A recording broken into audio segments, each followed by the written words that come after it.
है वो काम करें, लेकिन उसके साथ साथ समाज के अंदर ये तब्दीली आई कि नहीं आई।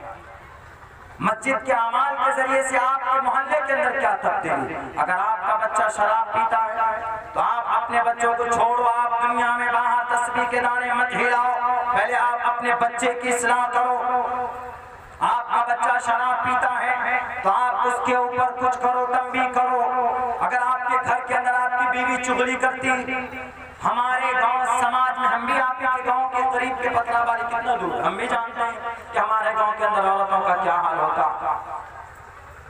बड़े घराने, बड़े दीनदार के घराने के अंदर की जो औरतें होती है वो चुगलखोरी के अंदर मुब्तला होती हैं, ज्यादा तौर पर दीन से, शरीयत से बेबहरा होती है। मेरे भाइयों, हम आप लोगों के से यही कहना चाहते कि हम और आपको अल्लाह तबारक व तआला ने दुनिया के सबसे बेहतरीन उम्मत चुना, सबसे बेहतरीन खैर उम्मत का लक़ब दिया।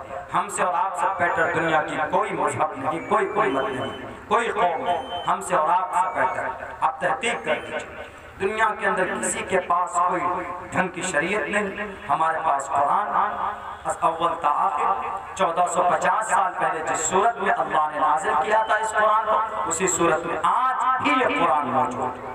बहुत लोग आए इसको बदलने के लिए, बहुत लोग आए, लेकिन नहीं बदल पाए।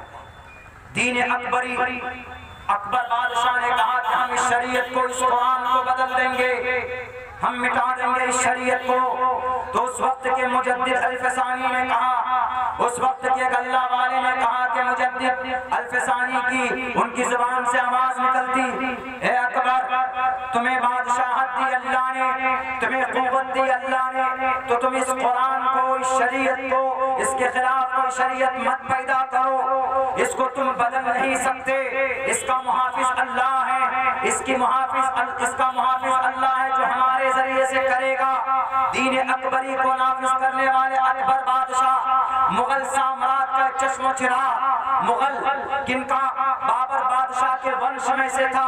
अकबर बादशाह, उसने कहा कि नहीं, हम नई शरीयत नाफिज करना चाहते, हम अलग से दीन, ऐसा दीन लाएंगे, मुसलमान नमाज पढ़े तो ठीक, मुसलमान अल्लाहु अकबर बोले तो ठीक, मुसलमान ओम नमः शिवाय बोले तो ठीक, क्रिश्चियन चाहे वो there is non god but one god ये मैसेज पढ़े तो ठीक, चाहे वो मूल मंत्र पढ़े एक ओंकार सतनाम तो ठीक, चाहे वो कुछ भी पढ़े, चाहे वो कुरान पढ़े या वेद पढ़े या बाइबल पढ़े या भगवत या आदि ग्रंथ पढ़े या तालमुद पढ़े, तो सब बराबर, सब बराबर भारत के अंदर। तो मुजद्दिद अल-फसानी ने कहा कि ये नहीं चलेगा। अल्लाह ने कुरान को, शरीयत को दुनिया की सबसे बेहतरीन निजाम और सबसे बेहतरीन धर्म करार दिया। अल्लाह ने करार दिया, तुम बादशाह हो, बादशाहत करो, तुम शरीयत को छेड़छाड़ करने की कोशिश मत करो। आज बहुत से लोग बोलते हैं कि कुरान को बदल देंगे, कुरान के अंदर अल्फाज को 26 आयतों को निकाल देंगे। तो मुजद्दिद अल-फसानी ने कहा कि अकबर, हिम्मत है, तुम कर सकते हो ऐसा? उन्होंने कहा कि वाई नॉट, क्यों नहीं कर सकता, मैं आज मिटा दूंगा, आज दीन अकबरी नाफिज करूंगा। And today we will implement the Din Akbari, आज ही हम दीन अकबरी को नाफिज करेंगे।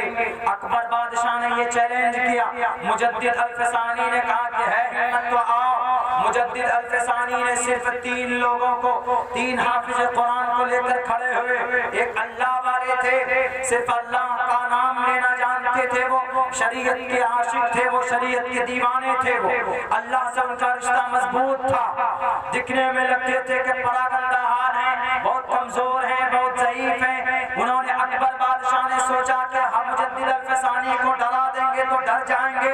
मुजद्दिद अल-फसानी का रिश्ता अल्लाह से इतना मजबूत था कि अल्लाह ने कुरान, बल्कि अहादीस के अंदर ये बात आती है, लौ अक़सम बिल्लाहि लअबरहुल्लाह।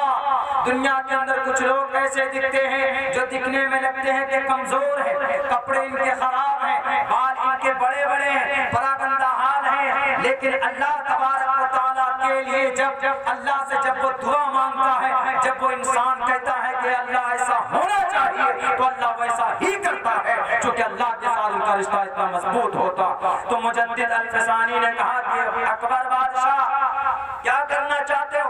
इस दीन को मिटाना चाहते हो? इस शरीयत को मिटाना चाहते हो? मिटाओ, मैं खड़ा हूं। अपने 3 खादिम को लेकर खड़े हो गए। मैदान कारज़ार सजाई जाती, तीर तपन लेकर लोग उसके अंदर जमा होते। अकबर बादशाह देखकर इनके फौज मुजद्दिद अल्फसानी की शक्ल को देखकर, इनके रौनक को देखकर वो सब लोग मैदान छोड़कर भाग जाते। अकबर बादशाह पकड़ा जाता। अकबर बादशाह को पकड़कर लाते हैं मुजद्दिद अल्फसानी के पास। मुजद्दिद अल्फसानी के खादिम कहते हैं कि शायद हुजूर आप बताइए, अब आप चलिए कुर्सी पर बैठिए। अकबर बादशाह तो कैदी बनकर मुक़य्यद हो गया है, इसको जेल के अंदर डाल देंगे। तो अकबर बादशाह को कहा मुजद्दिद अल्फसानी ने, अब क्या होगा तेरा? आज बोल रहे थे कि आज लिमनिल मुल्कुल यौम, आज कौन है इस मैदान में? अकबर बोलो क्या हुआ? कहाँ गई तेरी फौज? आओ है मुकाबला करने की ताकत तुम में। तो मुजद्दिद अल्फसानी को अकबर ने कहा कि हुजूर हमें माफ कर दीजिए, हमें मालूम नहीं था, हमने आपको अदना यूं ही समझा था, आप ऐसे ही होंगे। उन्होंने कहा कि बस तुमको एक वार्निंग दे रहा हूं, तुम शरीयत की बात नहीं करोगे, तुम बादशाह हो, अपने बादशाही निजाम को चलाओ। हम शरीयत वाले हैं, हम कुरान वाले हैं, हम मसाइल वाले हैं, हम इफ्ता वाले हैं। मसला वही बता सकता है जो मुफ्ती होगा, जिसने इफ्ता का कोर्स किया होगा। हम और आप जो कुछ सीख करके आते हैं वो मुकम्मल शरीयत को नहीं जान सकते। हम लोग 9 साल तक मदरसे में पढ़ते हैं। उलमा जो पैदा होते हैं मदरसे में 9 साल तक, उनमें से 3 साल तो बाज़ाब्ता नहव और सर्फ गर्दान रटने में चला जाता है। फाला फालू फालत फालता फालना फालता फालतुना फालतुन फालती फालतुना फालतुना फालतू फालना। माजी के गर्दान मुजारे में यफालू यफालान यफालूना, इस तरह के गर्दान पढ़ते।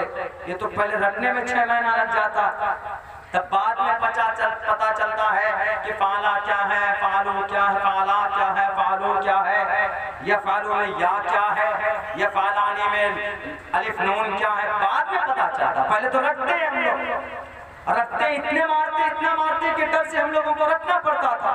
बाद में पता चलता, यूं ही नहीं मसाइल को पहचाने जाते, तब पता चलता है कि अल्लाह ने कुरान में कहा फग़सिलू वुजूहकुम व ऐदियकुम इलल मराफ़िक़। तब पता चलता है फग़सिलू वुजूहकुम व ऐदियकुम इलल मराफ़िक़ वम्सहू बिरुऊसिकुम वम्सहू बिरुऊसकुम।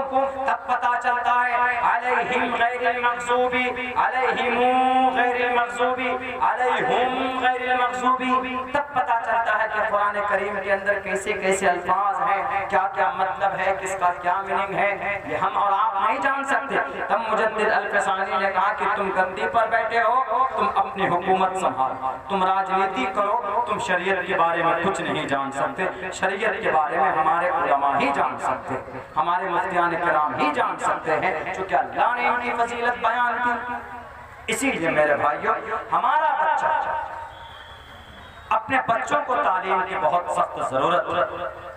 मैं बोला करता हूँ एक जुमला, the primary aim of education is to prepare and to qualify the new generation for participation in the development cultural society. कि अपने बच्चों को जब तक तालीम नहीं देंगे, एजुकेशन नहीं देंगे अपने बच्चों को, तो बच्चे को कैसे पता चलेगा, उसको कैसे पता चलेगा कि भाई हमारे माँ बाप का हम पर क्या वो है, उनका क्या फरीजा है।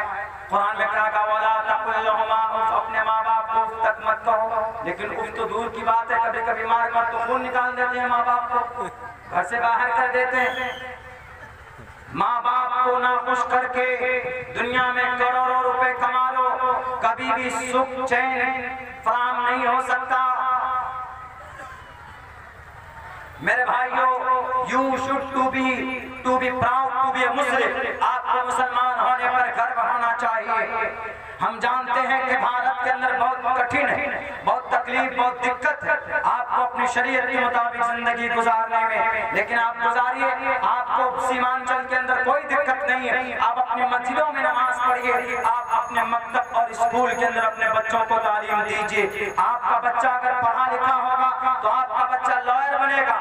बाबरी मस्जिद इतना बड़ा मैटर था, एक भी मुस्लिम लॉयर नहीं था, बड़ा सिर्फ ज़फरयाब गिलानी थे, तो बूढ़े थे, मेंबर थे वो मुस्लिम पर्सनल लॉ बोर्ड के। जो राजभूषण था सुप्रीम कोर्ट के अंदर जो जज था, बाबरी मस्जिद की तरफ से जो हियरिंग कर रहा था, सुनवाई कर रहा था, पेशी कर रहा था, तो पता उसकी कीमत कितनी थी? 1 घंटे की फीस उसकी 1.25 लाख रुपए थी।